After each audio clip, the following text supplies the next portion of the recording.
Rainbird got involved with the CLC retrofit project as part of our 25 Ways campaign.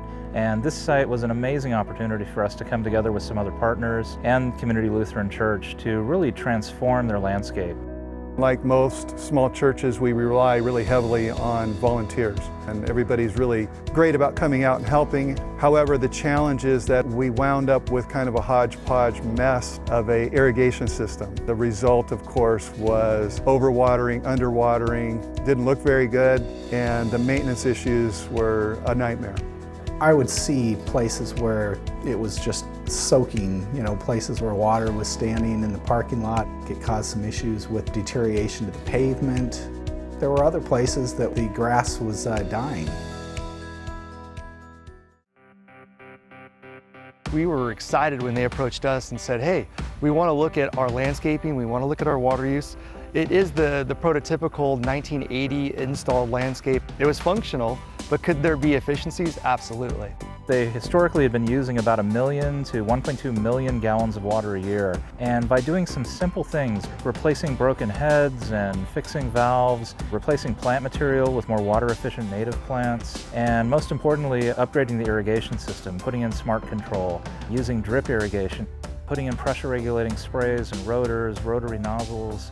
We think it'll save as much as 500,000 gallons of water a year, maybe more once everything gets established. A few of the goals we had were kind of renovating our campus to revitalize it, create a new look. We have a great preschool here, so we also wanted to enhance the learning experience that the students have by promoting butterfly and hummingbird habitats. We pulled out all the old plant material, we fixed leaks, we installed the new irrigation system.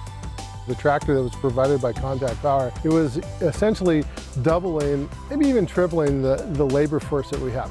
We have an amazing palette of plants, from ground covers all the way up to 24-inch box trees, like Palo Verde's Desert Museum, which is a beautiful tree that flowers up to 4 to 5 times a year. Pink Parade, which is a pink flowering hesperaloe that sends up a pink flower spike to 6 feet.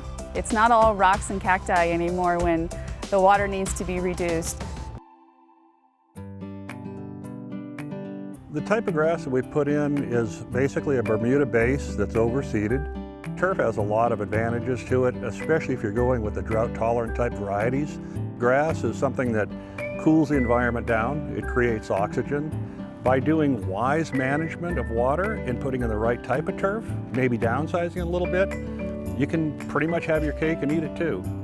All of the mulch that was used here is from recycled wood products. It also is going to help the landscape in many ways, not only keeping the moisture in and the heat out, keeping the roots cooler, keeping weeds down, and aesthetically it looks amazing. There's some unique challenges on the site. One of them in particular was changing the plant material and the irrigation in some parking lot medians, and it's really tough to get new water out there. So by using Rainbird's spray to drip retrofit kit, we were able to take advantage of the existing pipe. They were operating their irrigation system with 2 different controllers. And we consolidated it to 1 controller. And that makes all the difference in the world as far as programming, monitoring, and maintenance. It just makes things so much easier. We were able to upgrade the technology quite a bit by using the ESP LXME series controllers. And we've also tied in IQ. Now the user can use their smartphone, and it could be basically anywhere in the world. I can't even count the number of people who've had a hand in this project. That's been one of the beautiful things, just seeing how people just step up when they see something that they want to get involved in and help out in any way. Just seeing everybody working so well as a team. Part of this garden too is to reflect what it is to be good stewards of the land and manage our resources wisely.